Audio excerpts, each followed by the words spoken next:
ओम शांति।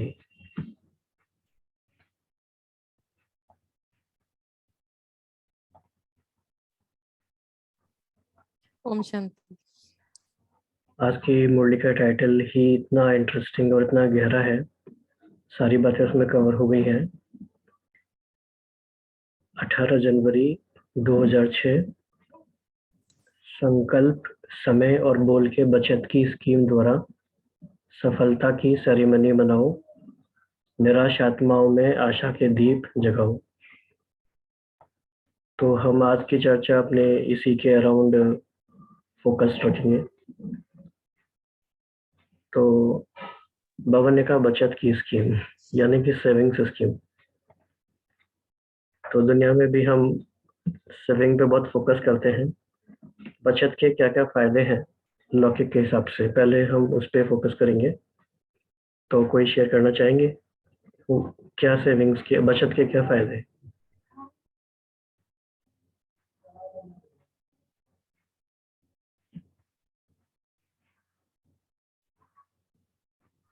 आईवेल के समय काम आते हैं। जी, कोई भी ऐसा समय आता है तो उस समय काम आता है। और क्या क्या पॉइंट्स हो सकते हैं सेविंग्स के? सिक्योरिटी रहती है और स्टॉक बढ़ता है, और उस वजह से और जिनका स्टॉक भरपूर रहता है वो निश्चिंत रह सकते हैं, संतुष्ट रह सकते हैं। कोई चिंता नहीं। और जरूरतमंद को दे सकते हैं, अगर चाहिए जिसको उसको भी दे सकते हैं, मदद हेल्प कर सकते हैं। हाँ जी बिल्कुल। जब हमारे पास सेविंग होती है तो हमें काम करने की जरूरत नहीं होती। हाँ, तो फाइनेंशियल फ्रीडम भी हाँ बिल्कुल, तो हमारे समय पर कंट्रोल आ जाता है। तो यानी बचत की स्कीम बहुत ही ज़रूरी है, और बचत होने से फाइनेंशियल बेनिफिट्स हैं, साइकोलॉजिकल बेनिफिट्स हैं, इमोशनल बेनिफिट्स हैं, यहाँ तक कि स्पिरिचुअल बेनिफिट्स भी हैं। तो बाबा ने भी आज हमें बचत की स्कीम के लिए बहुत ही फोकस कराया है इस बात पे। तो हम सब में से जो भाई बहन लिखते भी हैं वो लिखते भी जाएं सारे पॉइंट्स को, मतलब अपने खुद के लिए ही नोट्स बनाएं कि किन किन बातों की बचत बाबा ने हमें फोकस कराया है। कोई बताना चाहेंगे कौन कौन सी बातों पे हमें बचत करना है?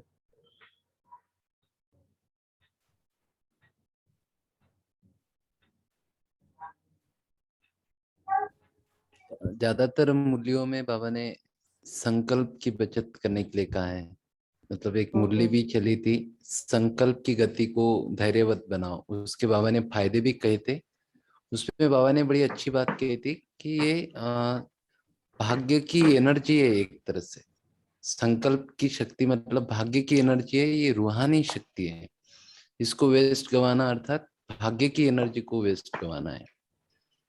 तो संकल्प की इकोनॉमी कर सकते हैं हम, और समय की तो है ही। तो संकल्प हो गया, समय हो गया, बोल की बोल की बाबा ने कहा है महान आत्माओं के बोल भी महावाक्य होते हैं। जी, 3 बातें हो गई। भगवान की और क्या हो सकता है?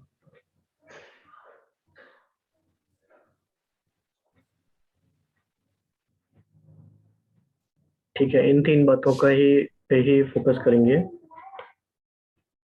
तो संकल्पों की बचत की स्कीम बनानी है, बाबा ने हमें ये होमवर्क दिया, हमने सुन भी लिया। अब हम आगे क्या करें? जमा करना शुरू करें। हाँ, तो हम कैसे बचत की स्कीम बनाएं, अपना अकाउंट कैसे रखें कि बचत हो भी रही है कि नहीं हो रही है। कई बार ऐसा लगता है ना, हमें लगता है बचत हो रही है, पर जब हम एस्टिमेट करने बैठेंगे तो पता चलेगा सच में तो बचत हुई नहीं। कैलाश भाई, आपको भी ऐसा एक्सपीरियंस होगा। Unless we keep account, how can we make sure कि we are saving something or not? तो दो तरीके होते हैं ना बचत करने के, या तो हम बचा रहे हैं या फिर हम खर्चा कम कर रहे हैं। दोनों तरह से हमारी बचत होती है। तो हम खर्चे कम करेंगे तो बचत हो जाएगी। एक तो एक ऑप्शन सुना था कि जितने कम ऑप्शन हमारे पास रहेंगे उतने संकल्प कम चलेंगे। जैसे वो फेसबुक के सीईओ का एग्जांपल दे रहे थे, मार्क जुकरबर्ग का, कि वो हमेशा सिंपल ब्लैक और ग्रे टी शर्ट पहनते थे। तो इंटरव्यूअर ने पूछा कि आप क्यों इतना सिंपल क्यों रहते हैं, क्यों इतना मतलब एक ही तरह के टी शर्ट क्यों पहनते हैं? तो उन्होंने कहा इसमें भी डिसीजन लेना पड़ता है ना, ये पहनूं या वो पहनूं, तो इसमें कितना टाइम जाता है, तो इससे अच्छा एक सिंपल रख दिया। वैसे बाबा ने भी हमारे कपड़े व्हाइट ड्रेस बना दिया बहनों के लिए या सिस्टर के लिए, कोई चॉइस ही नहीं है, कोई सोचना भी नहीं पड़ता है कि ये पहनूं या वो पहनूं। तो जितने चॉइसेस कम रहेंगे मुझे लगता है हमारी एनर्जी भी कम वेस्ट होगी। तो ये बहुत अच्छा पॉइंट है। संकल्पों की बचत करने का तरीका है कि मोस्टली मोस्टली चीज़ें प्री फिक्स्ड हो या ऑटोमेशन में हो। हमें हर बार हर दिन सोचना नहीं है कि ये करना है कि नहीं करना है। इट मीन्स ये भी हो सकता है कि मोस्टली चीज़ों के हमारे टाइम फिक्स भी हो सकते हैं, और जो भी चीज़ें करनी है उसके बारे में संकल्प हम ज़्यादा ना चलाएं। और कैसे हम संकल्पों की बचत कर सकते हैं, कहाँ कहाँ पर कर सकते हैं? जैसे बाइक बाइक जैसे कि अगर हमें समय का ज्ञान हो ना, तो जैसे कोई स्टूडेंट है तो स्टूडेंट को पता है कि मेरा एग्जाम आने वाला है, तो वो उतने ही सीमित संकल्प चलाएगा जो उससे रिलेटेड होंगे। तो हमें पता है कि अगर हमें समय का ज्ञान है कि समय हमारे पास कितना है, तो हम अपने संकल्पों को भी उसी अनुसार सेट कर लेंगे, और हम व्यर्थ संकल्प ना चला के सिर्फ पॉजिटिव और सिर्फ सार्थक ही वो चलाएंगे।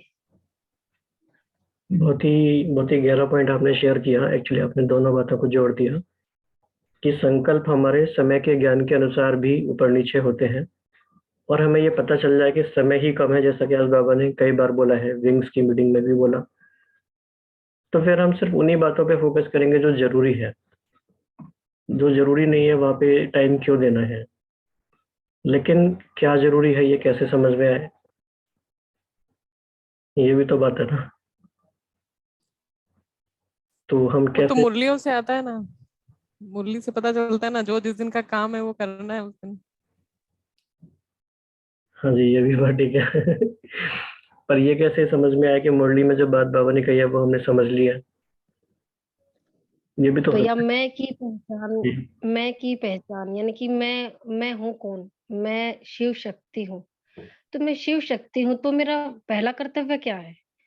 तो उससे रिलेटेड ही मेरे संकल्प चलेंगे कि मैं अगर बाबा ने मुझे चुना है तो किस लिए चुना है? मुझे काम क्या करना है? मेरा कर्तव्य क्या है? तो फिर वो संकल्प जो है ना वो उसी अकॉर्डिंग चलने स्टार्ट हो जाएँगे। एक्चुअली ये भी बहुत गहरी बात आपने कही। और दुनिया भर में भी ये माना जाता है कि आइडेंटिटी बेस्ड बिहेवियर चेंज जो होता है वो लॉन्ग लास्टिंग होता है, मोस्ट परमानेंट होता है। तो आपने भी यही बताया कि अगर हमें ये स्मृति रहे कि हम कौन है, तो हमारा समय और हमारे संकल्प, और फिर तीसरी बात हमारे बोल भी, तीनों की ही बचत हो जाएगी। जैसे बाबा कई बार कहते हैं कि दुनिया में जो वीआईपी होते हैं उनका एक एक सेकंड एक एक मिनट फिक्स होता है। तो बाबा ने क्या करा, आइडेंटिटी को जोड़ा टाइम मैनेजमेंट के साथ। तो वैसे भी अगर हमें ये स्मृति आ जाए तो हमारा समय संकल्प बोल वैसे ही जाएगा। इसी के साथ जुड़ी हुई बात बाबा ने कहा कि बाप दादा आज क्या रिवाइज करा रहे हैं।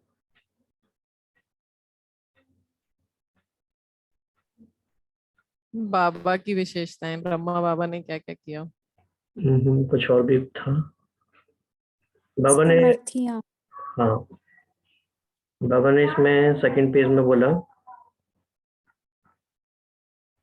कि समर्थ दिवस है ना, तो बाप दादा क्या क्या समर्थियां हैं बच्चों में वह रिवाइज करा रहा है, अंडरलाइन करा रहा है। तो समर्थियां यानी हमारी आइडेंटिटी बाबा हमें याद दिला रहे हैं।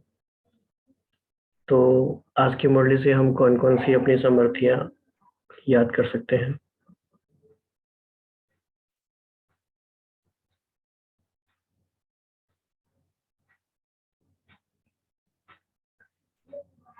बहुत सारे अच्छे अच्छे टाइटल्स हैं आज की मुरली में।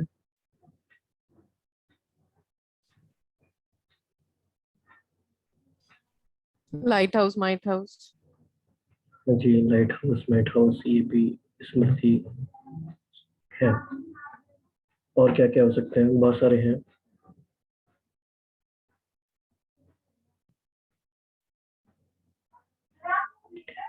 स्वराज्य अधिकारी का, मास्टर हाँ सर्वशक्तिमान का, जी, हाँ जी। लवलीन, लवलीन बच्चे। माँ, फिर बाबा ने कहा परमात्मा अथॉरिटी मिली हुए बच्चे है। right. ये भी एक नशा चढ़ाया बाबा ने। हाँ जी, कोई आत्मा सफलता मुहूर्त, जी, सफलता के सितारे, सफलता। शांति दूत, शांति दूत। ओके, ये भी था, नोटिस नहीं हुआ इतना। और ऐसे बाबा ने पूछा शांति दूत बन के शांति कितने को दी, और वायुमंडल द्वारा या मुख द्वारा या वाइब्रेशन द्वारा, ये चेकिंग की पॉइंट थी। आज बाबा ने लवली, लवली, जी, सॉरी, लवली, लवली। हाँ, लवली, लवलीन। आज बाबा ने विचित्र शब्द 2 बार यूज किया है। कौन कौन से कॉन्टेक्स्ट में किया है?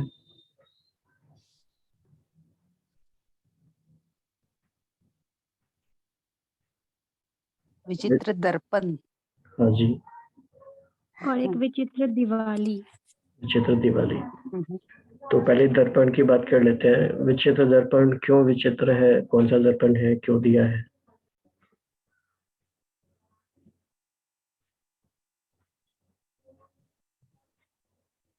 वो दिखता नहीं फिर भी उसमें सब दिखता है।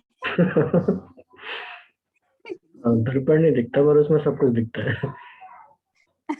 स्वराज्य अधिकारी का दर्पण, जो बाबा ने कहा अभी वर्तमान समय की स्वराज्य स्थिति का दर्पण, ये अपने आप को स्वयं को ही दिखता है ना, कि हम कितना मन बुद्धि संस्कार पर कितना राज्य कर रहे हैं।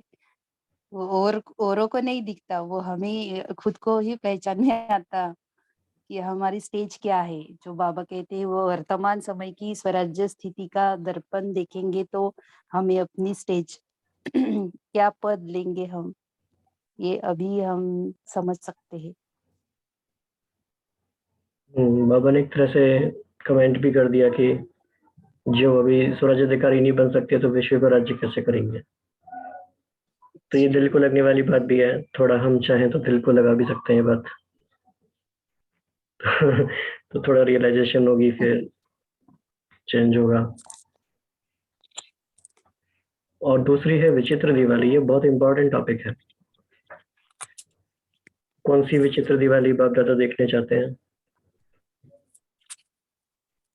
इसमें बाबा ने आशाओं कहा की ना, हाँ जी, बाबा ने ये कहा ना कि इस समय सभी मनुष्य आत्माओं में बहुत निराशा बढ़ गई है और उन्हें लग रहा है कि कुछ होगा ही नहीं, कुछ बदलेगा ही नहीं। तो बाबा कह रहे हैं कि उनमें आशाओं के ऐसे दीपक जगाओ कि उन्हें लगे कि अभी विश्व परिवर्तन हुआ कि हुआ, गोल्डन सवेरा आया कि आया। ये निराशा खत्म हो जाए उनकी कि कुछ होना नहीं है। इसी के लिए बाबा ने कहा कि आप हर एक के सामने तो नहीं पहुंच सकते हो, लेकिन अपने वाइब्रेशन को इतना पावरफुल करो कि लाइट हाउस माइट हाउस बन जाओ और दूर तक आपके वाइब्रेशन फैले। फिर बाबा ने इसी में कहा कि सिर्फ दृढ़ संकल्प करना है इसके लिए कि आप फैला सकते हो, और इसमें फिर इतना बिजी हो जाओ कि आपको भी फायदा हो और अन्य आत्माओं को भी फायदा हो। चलते फिरते अपनी वृत्ति में यही रखो कि विश्व कल्याण करना ही है। तो जो बाबा ने बताया ना कि हर संकल्प में बाप दादा की याद से लाइट लेते जाओ, लाइट हाउस होके लाइट देते जाओ, टाइम वेस्ट नहीं करो। क्योंकि जब बाप दादा देखते हैं ना कि बहुत युद्ध करते हैं, मास्टर सर्वशक्तिवान और युद्ध कर रहे हैं, तो बाबा को अच्छा नहीं लगता है। तो इसलिए निराशा को खत्म कर आशा के दीप जगाओ, इसमें सफलता मूर्त बनो, ये वाली विचित्र दिवाली मनाओ। ये पॉइंट कैसे समझा जाए कि ये बहुत बहुत बड़ी बात है। जब किसी के मन में होप खत्म हो जाती है, उम्मीद खत्म हो जाती है, तो एक तरह से सब कुछ खत्म हो जाता है, सब कुछ। और निराशा के बहुत सारे लेवल हैं। बहुत माइल्ड लेवल से शुरू होती है, मॉडरेट, फिर बहुत डीप इंटेंस जा सकती है। और इंसान जैसे कि जीते जीते भी वो एक मरे हुए के समान ही हो जाता है। और ऐसे टाइम पे लोगों में होप लेकर आना, ये बहुत बड़ी बात है। तो कोई किसी के मन में कुछ आ रहा है, कोई एग्जाम्पल या कोई बात इसके कनेक्शन में कि why hope is so important? भाई जी, इसमें ना हम कोई एक पर्टिकुलर बात नहीं ले सकते कि इसी से होगा। कई बार होता है कि आपने ज्ञान की कोई बात किसी से शेयर की और उसकी लाइफ चेंज हो जाती है, हमें पता भी नहीं होता कि ऐसा कुछ हुआ है। कई बार होता है कि खाली आप किसी से मिल रहे हो, ब्राह्मण आत्माएं मिल रही हैं, उनके वाइब्रेशन, उससे वातावरण क्या दूसरे की लाइफ भी चेंज हो जाती है। मतलब मेरे साथ ऐसा हुआ है, मेरी एक कज़न वो बहुत अपनी लाइफ से परेशान थी, बहुत ही ज़्यादा। तो उसको पता नहीं बाबा की कौन-सी ऐसी बात मैंने उसे कब कही, मुझे खुद भी नहीं मालूम, लेकिन वो मुझे ना जैसे एवरी ईयर वो मुझे मिलती है। तो उसने मुझे ऐसे बताया कि लास्ट ईयर तूने मुझे ऐसे बताया था ना कि खुश रहना चाहिए, खुशी हमारी अपनी चीज़ है। वो मुझे नहीं याद मैंने क्या बताया, लेकिन ऐसे बाबा हमें जो सिखाते हैं वो हम दूसरों से शेयर करते रहते हैं। तो उसने मुझे बताया कि उसके बाद मैं जीना सीख गई हूँ। उसकी लाइफ पूरी तरह चेंज हो गई उससे। तो ये बाबा का ज्ञान इतना पावरफुल है कि जिसकी 2 बूंदें भी लोगों की लाइफ बना देती है। और एक मेरी मतलब मुझसे भी छोटी है मेरी कज़न, उसके युगल एक्सपायर हो गए 2-3 साल पहले। मैं तो खुद इतनी इमोशनल हूँ कि मैं अपने आँसू रोक नहीं पाती हूँ। लेकिन पता नहीं बाबा को याद किया, बाबा को साथ लेके मैं उससे मिलने गई। वहाँ पे सब बहुत रो रहे हैं, चाची वग़ैरह सब। और मैं उससे 3-4 घंटे मिली हूँ, वापस आई हूँ। उसके बाद कुछ दिनों के बाद मुझे पता लगा कि उसने सबको क्या बोला है कि जब से कविता दीदी मुझसे मिलने आई थी ना, उसके बाद से मुझे रोना ही नहीं आया। मुझे पता नहीं उन्होंने क्या किया और मुझे मुझे लगता है कि मैंने क्या किया, मुझे खुद ही नहीं पता। तो ये जो बाबा का हमारे साथ कनेक्शन है, जो बाबा का ज्ञान हमारी रग-रग में भर चुका है, हमें नहीं पता चलता कि वो कब काम कर देता है। तो हमारी अपनी स्थिति ही वो चीज़ है, जो लोगों के अंदर से निराशा को दूर कर सकती है। ये रटा-रटाया कोई ज्ञान नहीं है कि आपने किसी को सुनाया और काम हो गया। जब तक आपकी स्थिति नहीं है, वो बिल्कुल काम नहीं करता। बिल्कुल। और इसी बात का कनेक्शन इस बात से है जो बाबा ने कहा कि शुभ भावना की शक्ति या विश्व कल्याण की वृत्ति। क्योंकि अगर हमें होप नहीं है कि कोई चेंज भी हो सकता है, तो हम शुभ भावना भी कैसे रख लेंगे? हमें लगेगा कोई चेंज होने वाला है नहीं, तो होप रखने का भी कोई फ़ायदा नहीं है।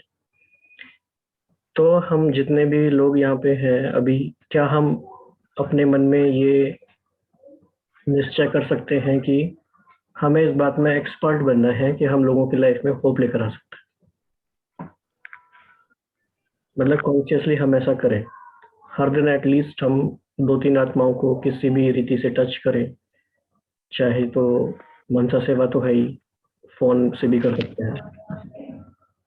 बाबा ने मीटिंग कर्नाटक वालों को भी कहा ना कि सबकी एड्रेस तो आपके पास होती है, तो उनको बुलाते रहो, बात करते रहो। तो बात करने का मतलब सिर्फ ऐसा नहीं है कि हम जस्ट कोई उनका टाइम पास या अपना टाइम पास कर रहे हैं, किसी का मन लगाने के लिए हम बात कर रहे हैं, ऐसी बात नहीं है। हम होप दे सकते हैं। बाबा ने हमारे अंदर वो लेकर आया है, तो हम भी कर सकते हैं। तो इस बारे में किसी का कोई सजेशन? भैया, सबसे पहले हमें स्वयं का दीपक, अगर मैं खुद दीपक के समान प्रज्वलित हूँ, अगर मेरे अंदर खुद ज्ञान है, बाबा की याद है, तभी मैं किसी दूसरे दीपक को जला सकती हूँ। यानी कि सबसे पहले ये है कि मेरी खुद का मेरा निश्चय इतना दृढ़ होना चाहिए कि मेरे निश्चय को देख के और मेरे चलन को देख के और मेरे चेहरे को देख के दूसरे दीपक खुद ही प्रज्वलित हो जाए। यानी कि मुझे करना ना पड़े, वो खुद ही मुझे देख के प्रज्वलित हो जाए। तो निश्चय और दृढ़ता का ये नियम पक्का करना है कि हाँ, यही सत्य है। बिल्कुल। ओम आप शांति। हाँ जी, अंशुबेन, स्वागत है जी, आपका बहुत दिनों बाद। इसके रिवर्स जी, इसके रिवर्स में एक बात कहना चाहेंगे, हम तो आज ऐसा लग रहा है कहाँ बिछुड़ कर कहाँ मिले हैं, तो हमारा भी ड्रामा बहुत ही ऊपर नीचे और सबके चेहरे बिल्कुल बदले हुए लग रहे हैं, सॉरी टू से। तो हम बाद में बताएंगे। राहुल भाई जी की शक्ल पूरी बदल गई है, लगता है खूब गाजर का हलवा खीर खाई गई है तपस्या के साथ साथ। और everybody is looking so different. तपस्या रूप के साथ सबका वेट गेन भी दिख रहा है और everybody is looking very very shining also. तो ठीक है, हमें इसमें हम बहन का बिल्कुल रिवर्स व्यू बताएंगे इसमें कि ये जो दीदी ने बोला कि आपका प्रज्वलित, लेकिन सचिन भाई की एक बात से हम इंस्पायर होते हैं और हम सोचते हैं बिल्कुल सही है। बाबा के बच्चे बाबा के रूम में हम क्या कर रहे होते हैं जब अपनी प्रॉब्लम्स होती हैं, बाबा से शिकायतें, रो रहे होते हैं और अगले ही पल कोई हमें रोता दिख जाए हम कितना हंसा देते हैं। तो मुझे आत्मा के जीवन में ये ऐसे हम इसको गारंटी के साथ बोल सकते हैं, जो भी आत्माएं प्रॉब्लम लेके आती है उनको हम बिल्कुल हल्का कर पाते हैं। और यहाँ पर सचिन भाई का मानना है, सो हमारा भी, हमने भी महसूस किया है, जितना आप लोगों को अपलिफ्ट करते हैं, जितना उनको एनकरेज करते हैं, आपकी प्रॉब्लम्स कम होती हैं। तो एक तो ये पॉइंट हमें अच्छा लगता है कि you keep generating good vibrations, keep giving, हिम्मत देते रहो, साहस देते रहो, एनकरेज करते रहो। कोई आपके पास आता है, मौका नहीं चूको। हम तो कहते हैं कि उसको इतना ज्यादा पॉजिटिव वाइब्रेशन से भर दो, तो उनकी वाइब्रेशंस पॉजिटिव, जो आपने पुण्य कमाया है उससे आपकी भी स्टेज अच्छी होती है, दुआएं लगती है। हमारे यहाँ ये मानना है कि more and more you involve, hope तो हमें करनी है। और कितना मजा आता है, आप देखो कोई भी दिल शिकस्त है, उदास है, कुछ सोल्यूशन पूछ रहा है, तो हम तुरंत बाबा के ज्ञान को पॉइंट्स बढ़ाकर, और यदि वो आत्मा रिजल्ट ओरिएंटेड हो जाती है, वो लाइट हो जाती है, उसकी 100% दुआएं में मिलती है, जैसे अभी कविता से शेयर कर रहे थे। तो हमारा मानना है आप होप पैदा करते रहे, आप खुद ही एक लाइट हाउस बन जाएंगे। ओम शांति। जी, इसी पॉइंट को मैं ऐड करना चाहता हूँ। बहुत बार मुझे कभी कभी अगर फील होता है, लो फील होता है, तो मैं किसी कुमार को मोटिवेट करता हूँ, मतलब हम जिसको उसको अच्छी अच्छी बाबा की बातें सुनाता हूँ कि बाबा ने कुमारों के लिए ऐसा कहा है, वैसा कहा है। भले मेरी स्थिति लो है अभी, लेकिन मैं उसको मोटिवेट करता हूँ। तो उसको मोटिवेट करते करते मैं कब खुद मोटिवेट होता हूँ कि मुझे ही पता नहीं पड़ता। तो मुझे लगता है जब भी हम लो फील करें तो हमारे हम जिनसे उसको भी मोटिवेट करें, तो इससे हमें भी हेल्प मिलेगी और उस आत्मा का भी कल्याण होगा। जैसे अभी अंशु बहन ने भी कहा, क्या आप होप पैदा करो दूसरों के अंदर। बिल्कुल। तो डिफरेंट सिचुएशंस में डिफरेंट मेथड्स हैं, इसलिए बाबा ने हमें बहुत सारी युक्तियां बताई हैं। तो ये भी युक्ति काम करती है डेफिनेटली, लेकिन हमें इससे भी आगे बढ़ना है कि हम कभी ऐसी स्थिति में ना आए कि हमें दूसरों को इसलिए मोटिवेट करना पड़े कि हम उससे मोटिवेट हो जाएं। तो फिर ये सदा वाली स्थिति नहीं हुई, बाबा चाहते हैं सदा हो। और इसी से मिलता जुलता आज का स्लोगन बहुत अच्छा है, साकार मुरली का। तो कोई उसको याद दिलाना चाहेंगे? बहुत ही प्यारा स्लोगन है।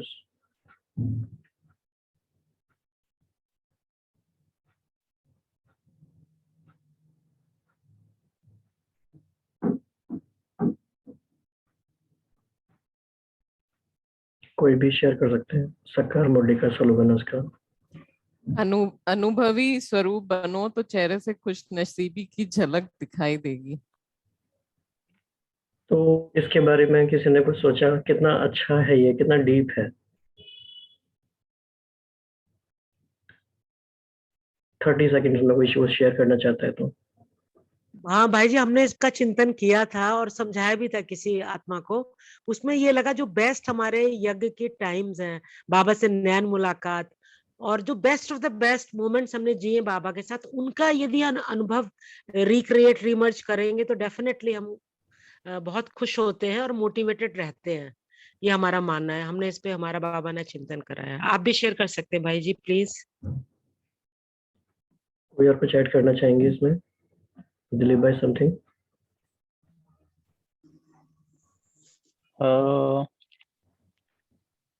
जैसे इसी की बात है तो बाबा हमसे कई बार कहते हैं कि हाँ, बाबा मिलन में मोस्ट ऑफ द मुद्दे, मतलब काफी मुद्दे में रिपीट होता है, हाँ अभी जैसे आपकी शक्ल है ना, आप इसको ऐसे ही रखना।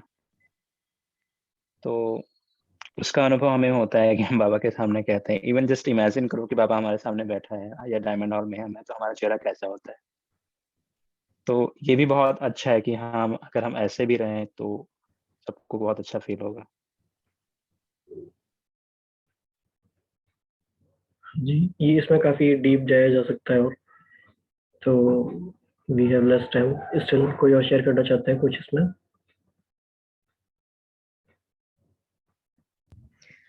भैया, मैंने क्या अनुभव किया है, मतलब इस ज्ञान को लेके मैंने क्या अनुभव किया है कि मैं महान आत्मा हूँ, या मैं शिव शक्ति हूँ, या मैं मास्टर सर्वशक्तिवान हूँ। तो वो जो अनुभव है ना, वो इतना डीप हो जाएगा कि फिर वो चलन में और चेहरे में और हमारे चेहरे पे ऑटोमेटिकली आ जाएगा। भैया, मैं ज्ञान में अभी नई हूँ, तो थोड़ा एक्सप्लेन थोड़ा करने में थोड़ा वो हो रहा है। सिस्टर, आपका जो उमंग है वो बेस्ट है। आप अल्टीमेट जो बोल रही ना, दिल से बोल रही, मजा आ रहा है आपको सुनने में। तो सिंपली कीप इट अप। नहीं है आप नए जोश वाली बहन है। और इसमें हम ऐड करेंगे बचपन के दिन भुला मत देना, बाबा बोलते हैं ना। तो वो जो मेमोरीज है रियली जो बेस्ट है, हमें बहुत जीनी चाहिए। तो अपने अनुभव को जिए, अनुभव को गहरा बना ले, अनुभव के डीप जाए, तो इसमें डेफिनेटली इट हेल्प्स। ओके जी, तो बहुत अच्छा रहा। तो अभी बाबा को याद करेंगे 2 मिनट। ओम शांति। ओम शांति।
तेरी